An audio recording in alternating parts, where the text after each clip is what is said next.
streaming. So did it just, let's see. Oh, oh, there we go. Okay. I think, oh, wait, is it going live? If anybody's watching this right now, okay, here we go. So, hello everybody. This is Chris and my beautiful mother, Dr. Carrie Randazzo. Well, I messed up your name. But yeah, the Rewired Soul, and we're going to be talking about a few different topics today. And, oh yeah, by the way, Mom, I forgot to tell you, it's fall time. So we got scented candles from Bath and Body Works. And this is not Oh, I sponsored. love it. Yeah. My favorite. Yeah, I spent way too much money there. But it is the season. Okay, so anybody, if you're joining, give us a moment. I'm going to just share this information on Facebook so people know that we're going live. But we're going to be talking about a bunch of topics today. So stay tuned while I do this. Da, da, da, da. All right, so let me just hop onto Facebook real quick and do this. It's kind of weird that I have to do it this way, but hey. How's your weekend been going, Mom? Ah, it's been mellow, nice. It's been nice. I started taking the girls on a walk. So, Can you elaborate when you say the girls? For the oh, people my who don't know, dog, your dogs. my daughter, What my do you? little daughter, a Chiweenie and a German Shepherd. It's a blast walking them. You should see it. It's so funny. You have Yeah. this 11-pound dog and an 80-pound dog walking. So, Yeah. Let me just share this real quick. Share on a page. Oh wait. Share on. There we go. All right. So, anyways, everybody. All right. So we're going live. If you're just now joining us, remember, subscribe to the channel. We're always doing this. We're going to try to be doing this weekly. I'm also going to upload the audio of this to a podcast if you like to listen to this stuff while you drive. But yeah, today we're going to be talking about a few subjects. We're going to do some updates on the Las Vegas shooter. If you saw last week's live stream, we talked about my mother's hypothesis that addiction is what led to this. We're also going to talk about Harvey Weinstein going to rehab. And we're also going to talk about the Nevada opioid laws, but my mom is in California. So we're going to talk about kind of the difference between the two, or the similarities, and fighting the opioid epidemic. But first, what we're going to do, let's talk. So those of you who are just now joining us or did not see, I've been reading a book called Recovery by Russell Brand. And Mom, I think you should read this book. But it's a great book. Russell Brand is in 12-step programs. He mentions it. He talks about it openly and freely. And basically what my last video was about is that 12-step programs have traditions. And the 11th tradition talks about remaining anonymous when it comes to press, radio, and films.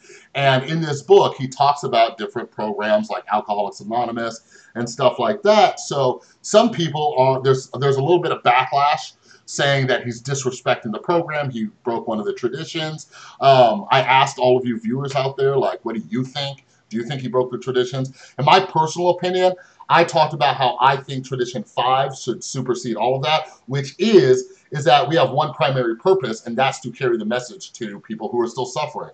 So I just wanted to get my mother, Dr. Carrie Randazzo's take on it. What do you think about celebrities talking about attending 12-step groups? Like, do you think that's good? Do you think that's bad? Does it harm the program? Does it help the program? What do you think? well, I don't think it's harmful. And I agree with you that tradition 5 supersedes it. Mhm. And many of us in the profession of addiction, we have to talk about it daily. I mean, I only see it as a positive. I Yeah. don't see it as negative. Yeah, like That's me. I'm trying to like dive into, like, whenever I get into, any type of debate or controversial subject, I try to like dive into the mind of others who have an opposing opinion, to develop a little empathy and say, like, why would this be harmful, And I understand that I talked about this in my video, like, these traditions were made so the program didn't just collapse upon itself from people trying to make money off it or profit from Right. it or exploit it and stuff. But first off, I don't think Russell Brand was doing anything malicious. All he's trying to do is help people. But some people, I've had some comments of people saying, like, and let me know your thoughts on this. If Russell Brand relapses, a bunch of people are going to say, oh, well, look, apparently those 12-step programs, they don't work. So what are your thoughts on that? Especially coming from a treatment background, you work at a treatment center. Like, let's Well, relate it to that. every treatment program would be shut down then. I mean, I find that kind of a little, hilarious. Like that, I don't see where that makes sense because all the treatment programs would shut down because many of our clients relapse. Yeah. So that variable it doesn't add up for me. So let me ask you this, and I deal with this at my treatment center sometimes. I don't know. I'm sure you have because you've been doing this 10 times longer than I have. Do you have anybody who comes into treatment and they're I don't know, they're discouraged because they're there for their first time and they see other people who relapse and come back? Do you think they're like, oh, well, this program clearly doesn't work? Like, how do you deal with people like that who do see that other people had clean time and then they relapsed? We educate them on relapse. We talk about what that looks like, what the statistics are for it, and it is a chronic disease, and relapse is part of it in a lot of cases. Yeah. Relapsing can be devastating. Yeah, like I had multiple relapses. Like the only reason I'm clean today is because of my relapse. So I try, whenever I share my story, I try to make it very, very clear to people that I can look back and I can tell you what led to my relapse, like what I was doing or what I wasn't doing. And when I'm working with clients, and sometimes I ask for a show of hands. I'm like, how many of you are in here coming back after a relapse? And a bunch of people raise their hand. I say, how many people here, is this your first time? And then they raise their hand. I'm like, you need to start talking to these people or listening to them, learning from their mistakes and stuff. Because like you said, like relapse is part of it. But as you and I both know, some people relapse and they never come back not because they gave up, but because they died. You know what I mean? And one of the things I love I'm real passionate about saying is you can't relapse if you've never been in recovery. Oh, true. We talk about a psychic change in psychology, and we talk about a psychic change in the 12-step program, and I try to have my clients not beat themselves up if what I hear them saying prior to their relapse is they never were in recovery. Right. They were abstinent. There's a difference between abstinent and being recovery, in active recovery. So relapse is a subjective statement that people, I call them lay people, everyone says, but psychology and medicine, we know that many people aren't even in recovery just because they haven't used for 6 months. Yeah. We see that all the time. No, I did a video on this and like how the truth behind AA success rates and stuff. And I did and like what I was talking about is a lot of people who relapse, they never work the program. That'd be like me telling a doctor, the medication didn't work, but I never took the medicine. Like that doesn't make sense. You know? I have tons. We do treatment plans at the office, right? So there's about 5 components. Let me just take an average person, about 5 components. Well, at the end of the day, probably 80% of them only take 3 of the components. So the other 2 they don't do, and then they come back and they've used again, and then I try to discuss, okay, let's try it again, but let's add the 2 components that you didn't want the first time. Yeah. Yeah, something I often talk to people about because I know when I first got in, I was stubborn, I was thick-headed, I was like, nope, nope, nope, every suggestion I was given. And I had to, and I give this suggestion to my clients because this is what I had to do. Instead of making this mental list of everything that you won't do, let's focus on the list of what you will do.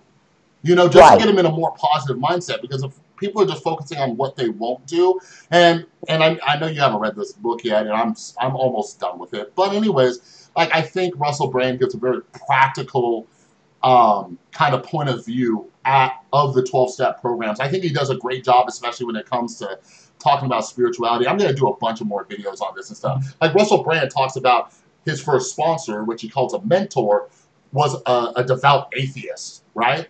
And like that was something that actually attracted me to the program, which was one of the first guys I met when I got clean was a guy with 5 years sober, and he was an atheist, and he spoke at conventions and stuff. And I was like, oh, so if this spirituality thing doesn't work for me, then I'm an atheist, and cool. I ended up finding spirituality, but I really enjoy his book. And yeah, I don't think he's doing any harm, and I think people need to calm down. Like, that's my thing, Mom. And before we move into this next topic, like, that's my thing. Like, this is a life or death situation, and when people just start arguing about the silly little BS, it's like, okay, let's think about if you're disrespecting the program is worth somebody's life. Like, let them do their thing, because there are many paths to recovery. You know, some people just need a little bit better of an explanation of the program. And the whole anonymity part of this thing, which is something I plan on talking about at a different video, but I was a closet recovering alcoholic and addict for 2 years. I didn't tell anybody. You knew about it because you helped me get clean. You know, my son's mom, my closest friends, but I didn't tell anybody else. Then I was like, well, if I stay completely anonymous because of my own just fear of people judging me, how am I ever going to spread a message of hope? And I think Russell Brand, with his following, reaching thousands, if not millions of people, he's spreading a message of hope, you know? So I think a message of hope is a lot more important than like, oh no, he wrote a book. Like, get out of here. But that's my little rant. My son. Yeah. Okay. I'm in agreement. So yeah, all right. So now let's move on to the next topic. And okay, so before I move into this next topic, neither my mom or myself are neuroscientists, even though she has her PhD. It's in psychology, not neuroscience. But anyways, one of the most recent updates about the Las Vegas shooter, aside from all the conspiracy theories running around still and stuff like that, they are sending his body to Standford University, where they are going to open up his skull, pull out his brain, and analyze it. So, so I don't know. I don't know if you want to touch on that, Mom, but yeah, we can dive back into the topic that we discussed last week about how people are still, like, you know, looking for this needle in a haystack when they're looking for a motive when it might be right in their face. So, like, do you have any input on them looking at his brain and what they might find? Like, I think it's fantastic that they're really that his family released his body to Stanford. That's only going to help the science of psychology and or of addiction. So yeah, I really can't wait for the toxicology and the forensic pathology to be done, so I can really look at that. Okay, so I really don't think they're going to find anything, because what I heard, and I'm not sure, is that the coroner did open his brain up and there was no tumors. Yeah, is what I heard. So there's nothing they can see. Yeah. That was yeah. So okay. So when we do this, pretend like I'm a 3-year-old. What would a tumor mean in the brain? Well, it matters what area of the brain. It can destroy the way you're thinking. If it's in the frontal lobe, again, then you'll have problems with your judgment, your impulse control. If it's in it matters where it's located. Yeah. It could have caused those issues. Yeah, like if it was on the amygdala, the fight, flight, or freeze, and aggression and stuff. Now, again, like you mentioned, so let me ask you this. Like you mentioned, you're interested in the toxicology report and the forensic pathology. What do you think those two things will show us, the toxicology and the forensic pathology? I think we'll know all about his blood. Okay, so we'll know if he had any disorder that could also have triggered this. Again, I doubt it. like increased hormone levels or something like that. Yeah, we could see something like that. I don't think so, but toxicology is going to show us what was in his system, even if yeah. So something we've discussed, you and I privately, like you said you wouldn't be surprised if they found like drugs in his system, like an upper, like cocaine or meth. Like even Adderall. I wouldn't be surprised if, and I won't be surprised. And based on, and those of you who are joining us or didn't see our live stream last week, basically what we were talking about, and we'll kind of summarize that again real quick in a second, but how this man may have been a gambling addict, which would explain a lot of what he did, along with some of his, upbringing and stuff. But, like, now that I'm thinking about it, like, just, talking about, cocaine or meth being in his system, like, this dude was what, 64, 65, something like that? Think about the energy that you would need to stay up all night gambling, right? Right. Like, I'm 32, and I want to sleep all the time. You know what I'm saying? So, like, how is this guy staying awake? Like, I'm not, that might be, sound kind of conspiracy theory-ish, but it would make sense. Like, based on your hypothesis, it would make sense that not only did he maybe have a gambling addiction, there might have been a substance abuse problem. Something that we talked about last week was, like, people are normalizing the fact that this guy reeked of alcohol at 8 o'clock or 9 o'clock in the morning. Like, I don't know what world anybody else is living in, but where I come from, being drunk at 8 or 9 o'clock in the morning is far from normal. Right. You know? And, you know, I want to say something. Conspiracy theory, if you look it up by definition, we are not talking about a conspiracy theory. That's a group that has something to do with some political gain. That's a conspiracy, okay? Mm-hmm. We are talking about hypotheses and theories of this gentleman's behavior, all right? Got it. I call that kind of forensic psychology. But, yeah, I mean, he smelled like booze, and he's taking tranquilizers. I just don't know. Yeah.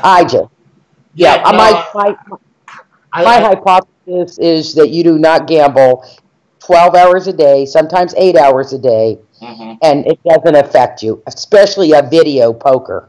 Oh yeah, like a very isolative game. So let me ask you this, and I don't know if you're knowledgeable on this, but I know like when you do your mental model of addiction course and stuff like that, like, are there any visual signs, like when they do this brain study on him in Stanford, are there any visual signs of a prefrontal cortex that is not functioning properly, like that you can see without activating like an fMRI scan? Yeah, well, they could probably see some atrophy. Atrophy means the brain is shrinking. That causes problems. Some swelling in the brain. So there could be things that they could have seen just by looking at face value. Yeah. So those of you who did not watch the whole video that we did last week about the hypothesis behind the Las Vegas shooter, this is what we're going to do. I'm going to recap it. And now I know where I get my long-windedness from. It's clearly you. So I'm going to recap it. You fill in any blanks. You got it for me. Yeah, you fill in any blanks that I'm missing. So what my mom's hypothesis is, which makes complete sense to me, is that Stephen Paddock, the Las Vegas shooter, which happened 2 weeks ago now, who killed 58 people, injured over 500, opened fire, and people are looking for a motive. And they're running around chasing their tails. But my mother, Dr. Carrie Randazzo, and I come from an addiction background, both being in recovery. But when you understand the disease of addiction and how it affects the brain, it affects the prefrontal cortex, all right? As well as our amygdala, as well as our pleasure systems. And basically, so the prefrontal cortex is responsible for emotional regulation. It's responsible for impulse control. It's responsible for fear modulation, right? How we're afraid, how we're supposed to be afraid. It's also responsible for attuned communication. And that, I think, was kind of the basis of what you were talking about last week. It's how we feel connected to other people. And something that you touched on last week was Stephen Paddock, if he was a gambling addict, if he has that addiction, he does not see people as people. He sees them as things. Objects. Right? Objects, right? Manipulated. Which also, you know, plays into why he would do what he would do. So if we start lining up the like putting these ducks in a row, if he had an addiction, it would make perfectly good sense. But also, we were talking about dopamine levels, and as my mom said, he was gambling 12 hours a day. And one thing that's driving me nuts is how many of these people making videos and stuff, they're like, he had a ton of money, he was happy. Like, it is driving me insane how people are equating money to happiness. Like, just a couple months ago, I know Linkin Park wasn't your favorite band, Mom. I don't even know if you know who Linkin Park is. But Chester Bennington committed suicide a few months ago. Lead singer of one of the biggest rock groups ever. Oh, yeah, I saw that. Yeah, he committed suicide.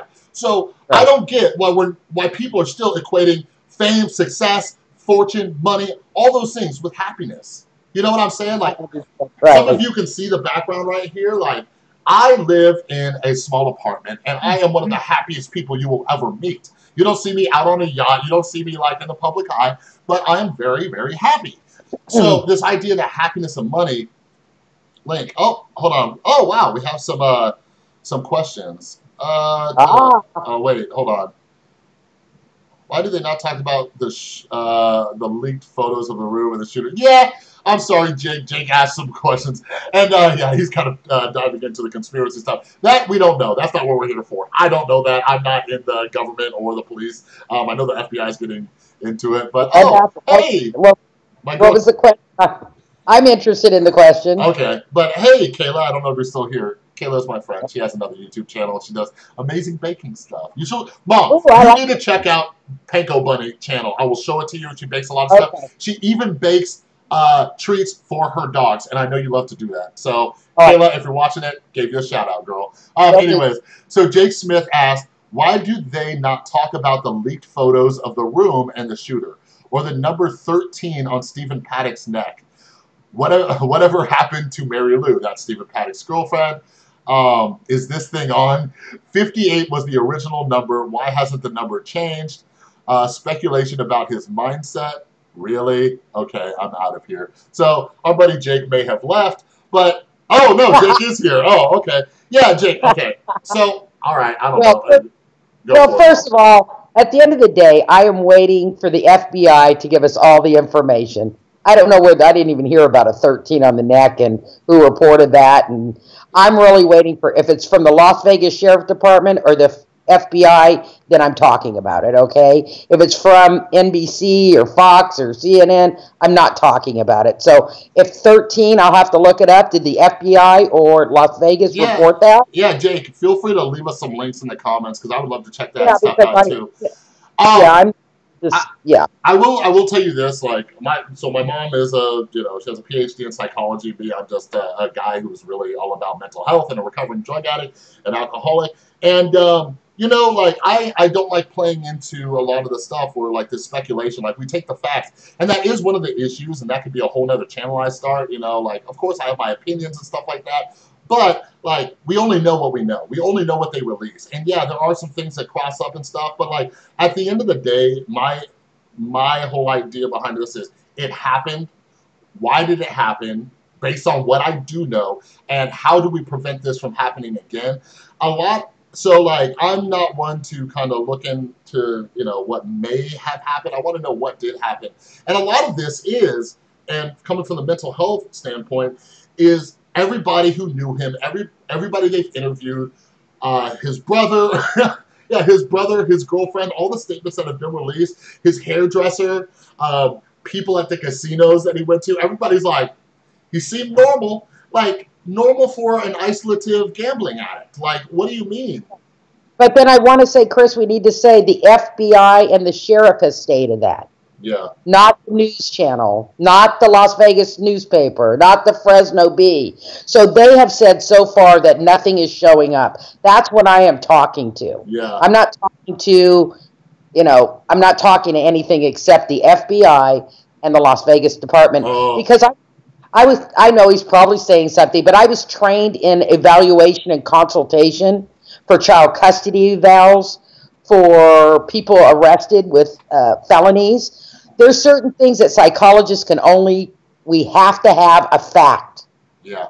Okay? Yeah. So I don't want to get into that. And, like, police reports don't mean anything to me. Yeah. Police reports, nothing. And one of the reasons that we're doing this too is because there's a lot of people out there who aren't like my mom. I had to convince my mom to hop on here and even discuss her hypothesis. She didn't want to because there's a lot of people who are using this tragedy to gain more views, more clicks, more traction and stuff. So we do try to come from a very ethical place. But also, Jake just said 58 dead, 5 + 8 = 13. So yeah, that's a rabbit hole that I'm afraid we're not going to go down. People think like that. I don't even know. That cracks me up. I'm like, what? Yeah. We need those people in the world. I think that.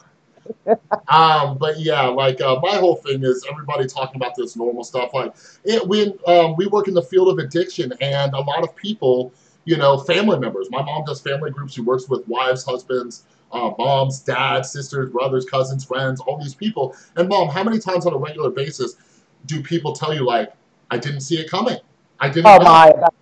75% of the time, family members, they come in there and say, I wasn't aware. Yeah. I didn't know that was going on. But from your perspective, were the signs completely visible? Yes. Yeah. And that's something like, even when we talk about, not just mass shootings, but suicide, addiction, right? All these things, like so many people, and this is my issue, we're a very reactive society, but it's because people aren't proactive about looking for those signs. Someone kills themselves, and everybody's like, I never saw it coming. You're like, you mean the person who locked themselves in their room for weeks at a time, never socialized or did anything, or they threatened suicide before, or you saw cuts on their wrists and everything, you didn't see those as the warning signs? And that's one reason why we do this channel, so we can tell people, like, increase awareness about this stuff. If for some reason, in an alternate universe, if I was in the group, in the circle of Mary Lou, Stephen Paddock, his brother and stuff, I'd be like, I think something's wrong with Stephen. This ain't looking too good. But wait, I got to stop you there, Christopher.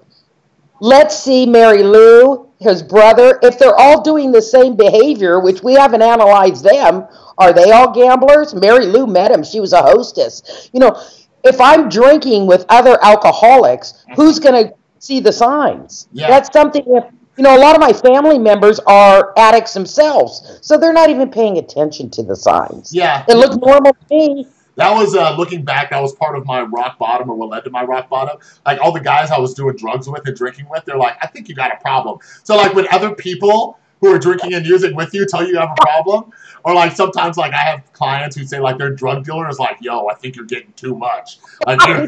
We get all offended. Chris, that's not going to happen all the time. Yeah. That's, you know, and that's what I'm saying. Well, you have to look at the people you're hanging around. And part of it is, too, and I think we see it a lot in codependent relationships as well, is that if I tell you that you do have a problem, then that means maybe I have to look at myself, too. Exactly. You know what I mean? Right. Yeah. Right. Wait, hold on. Jake says, so what questions will you entertain? Is this really a time to talk about benzos? It's time to talk about mental health, addiction. It's time. The reason why we're talking about this and this hypothesis is because they're looking for a motive. Like, they're looking for a motive, so it's important to look at what his behaviors were before this tragic event happened. And the fact, and like you mentioned, benzos. There was news coming out about the fact that this guy was on benzos, and some news sources are trying to play off that and talk about that being a motive because, like, two people, and I'm just guessing at that number, a very small, like we're talking about a fraction of a percentage of people showed aggressive behavior because of benzodiazepines, and that does not lead to a mass shooting. Like, benzos don't do that. Maybe, potentially, a benzodiazepine addiction would, but someone popping a Xanax, these are tranquilizers. Like, I don't know if you've ever taken these drugs, but I experimented with them because I was a pill addict. And these things made me want to do nothing but sit on my ass and go to sleep.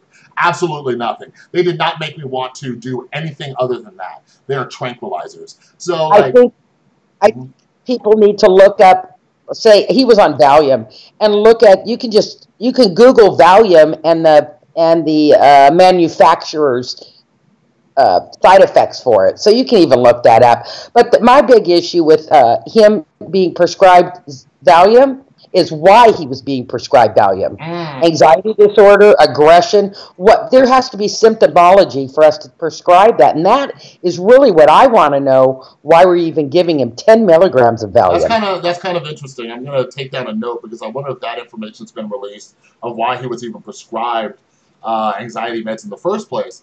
For anxiety, and so then you want to know what his symptoms were. Anxiety, because some is anxiety, some is irritability. Irritability is part of anxiety disorder. If that was already there, then yes. But the Valium he was prescribed was at the top dose. It was 10 milligrams. Yeah. So also, what we ended on last week, the final piece of the puzzle, aside from addiction, was my mom, Dr. Carrie Randazzo, went through what was the thing? What's that? I don't know what it's called. About his relationship with his father. Well, Carl Jung's theory of complex and archetypes and our attachment with our caregivers, our primary caregivers. So basically, at the end of the day, aside from Stephen Paddock's addiction, which we're looking at, is that he did not have a relationship with his father, which potentially led to him trying to go out with a bang rather than just killing himself. He wanted to make a big spectacle of it because his father was on the FBI. the FBI's most wanted list. I think that's why we see the fact that this wasn't just a suicide, it was a major tragedy, because he wanted to go down bigger than what his father did, potentially trying to impress him, like, look, Dad, look what I did, because his dad was not there and showing him the attention that he wanted. Correct? I don't know. Yeah, but there's two theories you can look at. Was he trying to say, forget you, Dad, or was he trying to say, Dad, I want to make you proud? These are part of the theory that we don't know. You know, we're not sure. But, yeah, I can definitely see him going down that road based on his relationship with his father and attachment theory. Yeah. Yes. And father complex. There's a lot of other theories that we look at in psychology that, yeah. All right, so we got to move on to the next topic because we're trying to keep this at about an hour. But yeah, we have more. Watch the other live stream that we did. All that information, excess information, a ton of information in there. But anyway, so the next topic that we're going to touch on is all of the news coming out about Harvey Weinstein, who was a producer. He was like one of the founders of Miramax. He started the Weinstein Company. Apparently for years, decades even, he has been sexually harassing, potentially, allegedly, sexually assaulting women. There was also another story that Philip DeFranco did about someone else that you don't know about, Mom, but it's in the YouTube sphere. One of the higher-ups there who was sexually assaulting women. He got fired immediately. But anyways, people who came out of the woodwork talking about how what Weinstein was doing was saying he wanted to meet with these young actresses and stuff, and he would try to coerce them into giving them a massage. He would beg them. He would come out naked or nothing but a bathrobe. And part of the thing that troubles me, by the way, is that his staff was involved. His staff were luring these women up to his room. So that's a whole nother issue. But so this is something, and my mom's going to come at it from a psychologist's point of view, but something that's coming out is that this was they're referring it to as an open secret.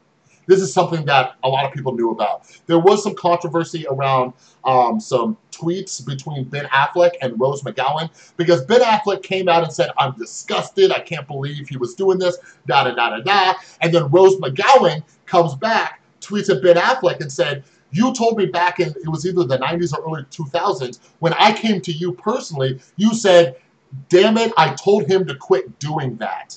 So, which means Ben Affleck knew about it, as well as many others. So, part of it, which you can touch on, Mom, but the focus, we'll talk about this for a second, but I do want you to touch on that, why women may not come forward.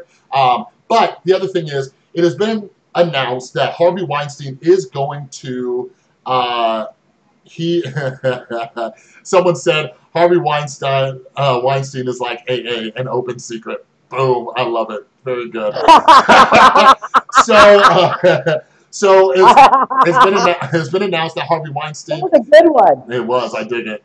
Harvey Weinstein is going to this big time luxury rehab for quote unquote sex addiction. He's going there. And I think it's in Europe. It's rumored to be about $2,000 a night. So, and most rehabs, any kind of inpatient, like, it's going to be pretty pricey. Drug rehab, though, for those of you who don't know, is not as expensive when you have health insurance that covers it. You pay like a copay or deductible. But Harvey Weinstein is going to a rehab for this. Now, a couple things, and I don't know if you want to touch on this, but I feel, that a lot of these big-time people who get caught, that's when they look at, doing this, like some kind of rehab. And I look at it as more as, I'm just trying to get people off my back. I'm trying to calm them down. You know what I mean? Like, does he think he has a problem? But anyways, so the question I have for you, Mother, like, let's talk about it real quick. A, do you think rehab will help him? B, what do you think about rehab for sex addicts? Well, I think we should have rehab if you're diagnosed as a sex addict. Yeah. Okay? First of all, the DSM has now taken, everybody needs to know that there is no such thing as sex addiction in diagnostic criteria anymore. It was taken away from the DSM. There's no such there is no diagnosable condition called sex addiction anymore in the DSM. Really? So it's under the paraphilia, sexual dysfunction disorders, da-da-da-da-da. Okay. So did I answer your first question? If people have a sex addiction, yes, you probably need to go get some help, It's going to be based on the criteria of diagnosis if your insurance is going to pay for it. Now, the APA, that's the American Psychological Association, just came out with not just. Last year they were talking about it as we changed the DSM. It's how we're going to diagnose these people now. Okay? Second of all, I'm not quite sure if Weinstein's a sex addict or has a personality disorder. We're not sure. They're going to diagnose him, and then there's going to be more diagnosis. He's in a position of power. I'm not shocked. Just because Weinstein was on TV, if you want me to tell you the truth, Chris. Lay it on me. Drop it. Dude, do you want to know how I'm 55 now, next month. Do you know how often this has happened to women? Mm-hmm. Out of 10 of my girlfriends, 9 of us it's happened to. And if women are watching this, they could type "me too." It's going to happen. Damn. So it's more of a sociological issue. So I don't know if Weinstein. I mean, he got found out. I'm sorry. This has been going on for years. Yeah. So years. Let me ask you this. I was talking to a friend about this. What she was saying, and this is almost like, because she's like, as you know, like some of my best friends are women too, and like I hear about this constantly, and it blows my mind, right? And what I was talking to my friend about, like she was saying, like the fact that now people are talking about it. Now because celebrities are involved, people are talking about it. So what's your take on it? Like almost going back to the Russell Brand thing. Do you think it's good that celebrities are coming out and talking about this? Do you think it might empower more women to do the same? Because that secondary story I told you about actually started because of all the Harvey Weinstein stuff. So other women came out about this other guy who was running a thing. He was like, he started a big YouTube channel and program and stuff like that. So do you think it's good? Like, I understand where she's coming from. Like, it sucks that this is the way our society is, that it has to come from these people, these false idols that we have in order for other people, like normal people, to start giving a damn about it. But, like, do you think it's, in some way it's a positive that this is happening? Well, do you want me to tell you the truth? I don't want to name names. Well, I don't want to name names, but there's other very famous people that most recently or in the last couple of years, we've heard them say sexual degrading comments about women, and then nothing happened to them. So do I think, and over the years, people have come out about their sexual abuse by these men in power, and nothing's happened. So I don't know. I don't know if this is just a trend and it's going to go away. Yeah. I've seen it happen too much. I think Weinstein just got put on the chopping block. The next guy might get away with it. God, where's that hope? Where's the hope? Well, I'm sorry, Chris. It's been going on. This is really kind of like, it's a sad state of affairs. Right now, somebody else should be going to rehab that's in the public eye. Yeah. And nothing's happened to them. Weinstein just got, he just got put in the media, so now he's on blast. Yeah. My hope is that women, people like, this goes back to, as well, going back to what we're talking about with the Las Vegas shooter. Money, fame, fortune, being a celebrity does not equal happiness. Okay? Like, that's just the bottom line. Like, we're seeing how this is happening at the top level. So, like, I hope, so here's my hypothesis about this situation. People work their whole entire lives, and this is one of the reasons Harvey Weinstein was able to do this in a position of power, is people work their entire lives to get that fame, to get that stardom. And now it's, okay, do I rat this guy out and potentially hurt my career, or do I keep my mouth shut and keep getting all this fame and glory, which isn't really making me happy in the first place? You see what I'm saying? Like, I think there's a valuable lesson to be learned on all levels. No, whether you're a celebrity, whether you're rich, whether you're poor, whether you're just middle class, like, your career, no career is valuable enough for you to keep this stuff a secret. And that's one of the reasons, and unfortunately, you're not a female. Exactly. You're not a woman. That's exactly what I was about to say. So for you to say that, I'm like, stop. Don't say that. That is not true. Yeah. First of all, we don't even know how many women did participate. They're not coming out. Okay. We're not. I disagree with you. Well, did you hear about the two male celebrities who came out and said it? One of them being Terry Crews, one of them being James Vanderbeek. They were both groped. Like, James Vanderbeek, when he was on Dawson's Creek, we're talking about he was a teenager. Powerful men tried to, get up on him. Terry Crews, in front of his wife, had a big-time executive, he didn't name who it was, came up and grabbed his genitals, right? Yeah. So I'm not saying this happens to guys on any sort of level, but I'm glad you stopped me too, because I can get in that zone and like it is hard. I can't put myself in those shoes, but like I don't know, like see, and this is a whole different subject. I don't want to stay on it, but you know, I see from my point of view things getting a little better. Maybe that's because I'm a glasses half full kind of guy. But what I was going to say, too, and this is something, the reason why I want you to start doing more videos with me and more videos in general, I'm a guy. I can't empower women. And women need to be empowered. They need to find support groups. You know, they need to come together and say, you know what, we're going to come out and say this stuff. Yes. You were a little, I think you were really young, but when Clinton and Monica Lewinsky thing happened, nothing got better. Nothing got better. It was on the news for a while, and then it went away, and the stuff kept happening. Yeah. So, okay.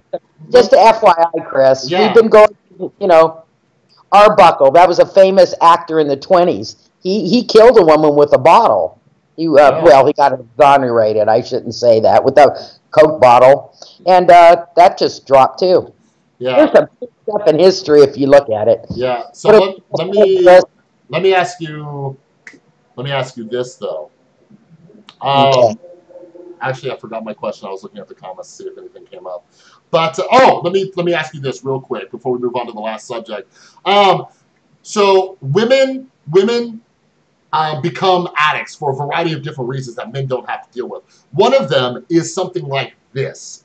Women are more likely to be physically or sexually assaulted, right? Yeah. Which can lead to certain feelings of, you know, all these mental issues, and then they turn to drugs or alcohol to cope with that.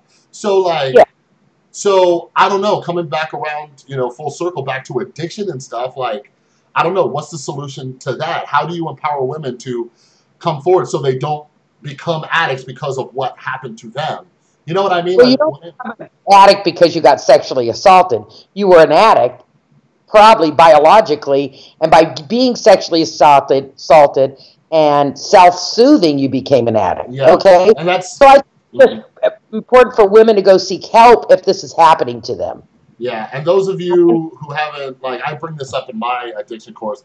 When I talk about the genetic predisposition, I talk about epigenetics, which, you know, is a gene that gets activated after some kind of traumatic event. So that's why you see people become addicts later in life. Maybe something traumatic, maybe war, maybe sexual assault, maybe physical assault, something like that. And now that gene is ignited, and then they start self-soothing, and they spiral out of control.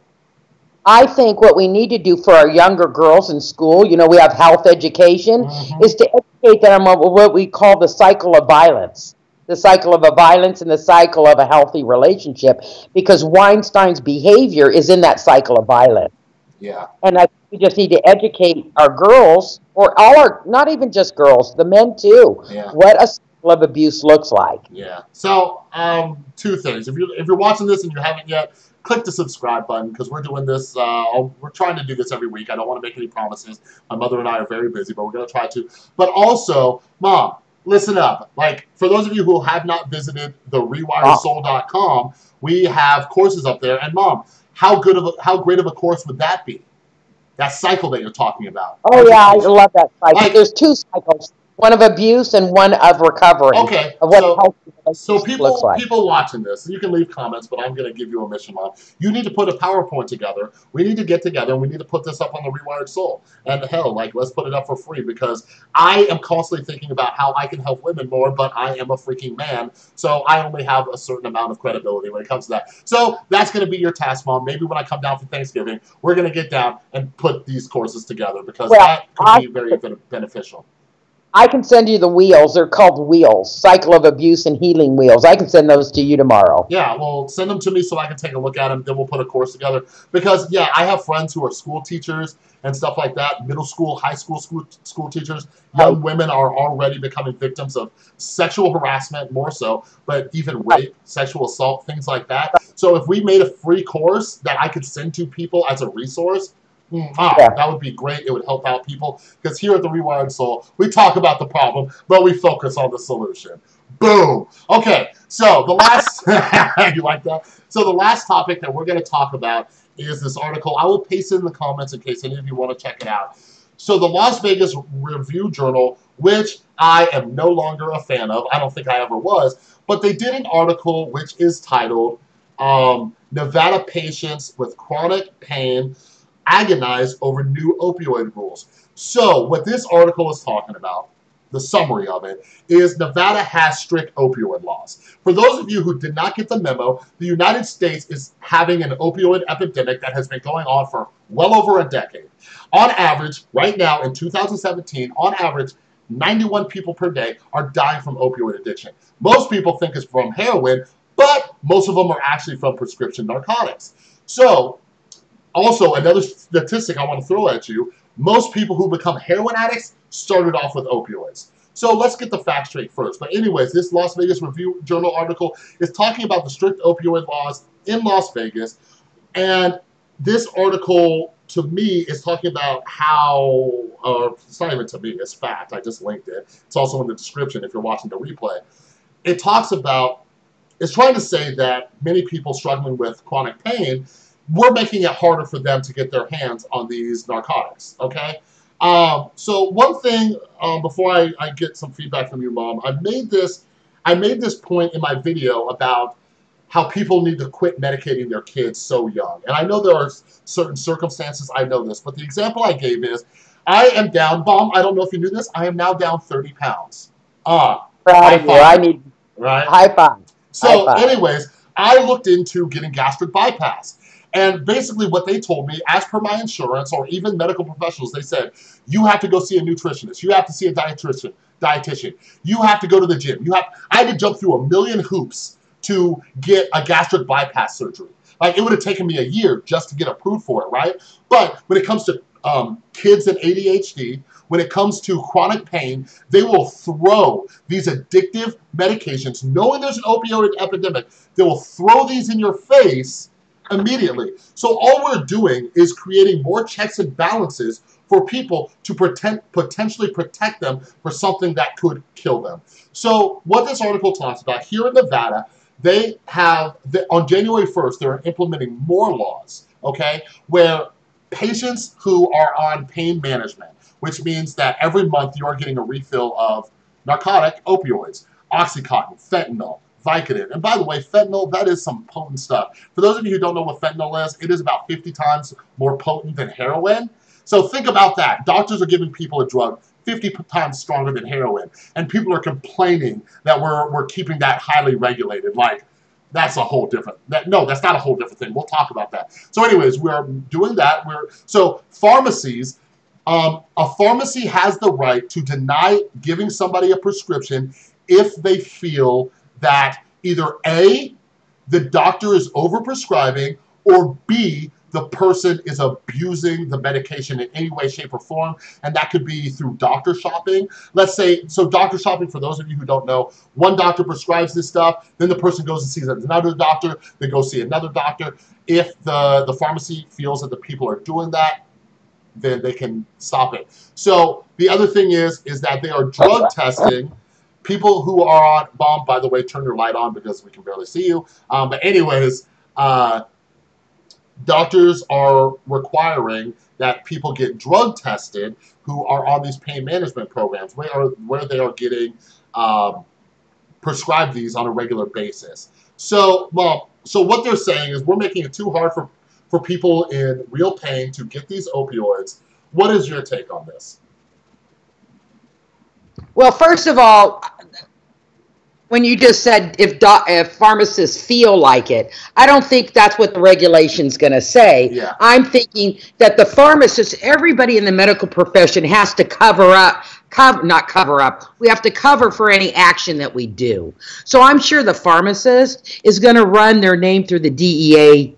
There's a DEA database? Oh, I'm sorry, I cannot remember the name, but we do it at our office. I can put your name in and find every addictive drug you've been given in the last 30 to 60 days. Boom. Okay, anywhere. Yeah. It's just anywhere. So first of all, I think they're going to run their name and see that they've been going all over the place to get these addictive drugs before they're going to say no. Mm-hmm. Also, if the client's refilling too early, I think I cannot imagine just because a pharmacist felt like it, they're going to stop it. Yeah, like they're not going to just abuse their power. There's no way. Yeah.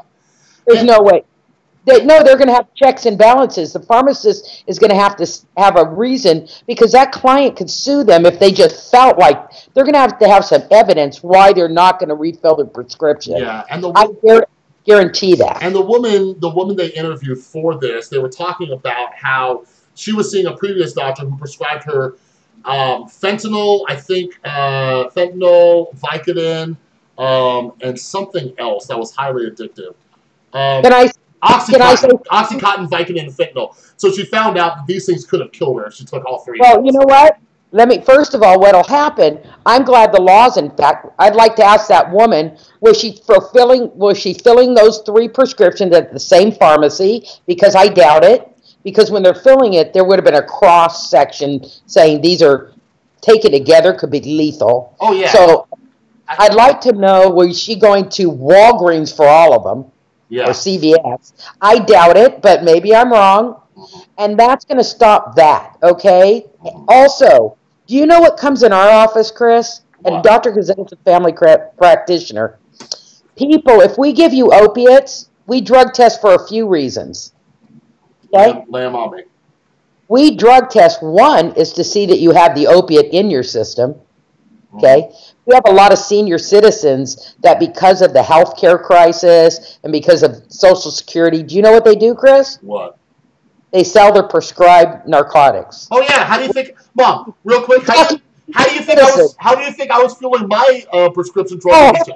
My drug, like, people think the drug dealers are these like shady, like they work out of support. All of my drug dealers were old women.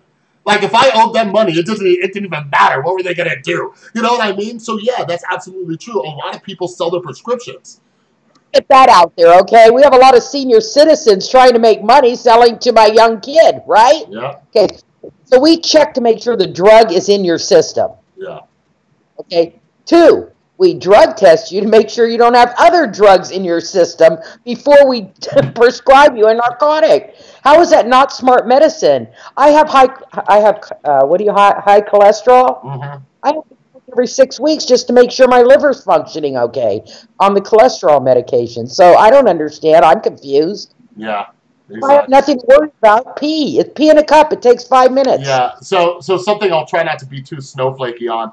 In the article, towards the end, I'll read it to you. It says, in order to keep her current prescription, for example, Soto must see her doctor regularly, and her last pain physician required her to pass a bi-monthly urine test. Yeah, what's the problem? Well, quote unquote, she says, it makes me feel like some drug addict. So I take offense to that, and because there's a stigma about addiction, like the fact that she's saying it makes me feel like some drug addict. Like, sorry, lady, them's the breaks. Like, I'm sorry you gotta pee in a cup while tens of thousands of people are dying every day from these medications, and you gotta tinkle in a little piece of plastic. Like there are worse things that can happen in life. And then this article goes on to say she's part of some organization called advocacy group called Invisible Nevada, in an effort to bring attention to the plight of patients with chronic pain. There is absolutely nothing in this article that states that she has ever had a single problem refilling her prescription. Not once. So what is she advocating for? Like, what is she advocating for? Like, she just isn't happy that she has to pee in a cup? Like, is that it? Is that why she's opposed to these laws? Chris, I'm sorry you didn't introduce Sade. She came in to visit. Oh, that's my mom's dog, Sade. So, yeah. So I think it's a little bit ridiculous, and I find it very, and this is my personal opinion, like, I find it very selfish, self-centered, to say, okay, despite the fact that tens of thousands of people are dying each year from these drugs, I'm going to whine and complain. I'm even going to join an advocacy group to potentially roll these things back to make it easier for even more people to die. Like, that blows my mind. It blows my mind how many people can't think of the greater good, but that's a whole other topic. So the last thing I want to ask you about this, Mom. Go ahead. Red flag. Sometimes I can't think of the greater good when I'm self-centered. It's all about me and I need my drugs, right? Just a thought. Always check on the messenger, you know what I mean? Yeah, exactly. That's just me being cynical. Check on the messenger, that's all. Why do I care if I have to pee in a cup every 2 months if I have nothing to worry about?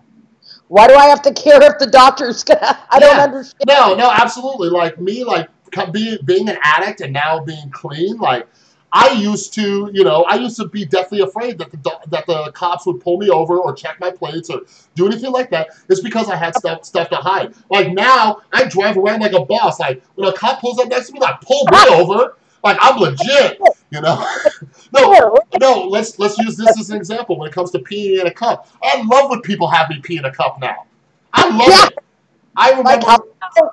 I have no idea how I passed half the drug tests that I used to. Remember when I checked into detox and I didn't test dirty for anything, even though I was using all day long? By the way, don't try to do that. I don't know how it happened. But anyways, now, like, I was definitely afraid of getting drug tested for jobs and stuff. Now it's like, take my pee. Take all the pee.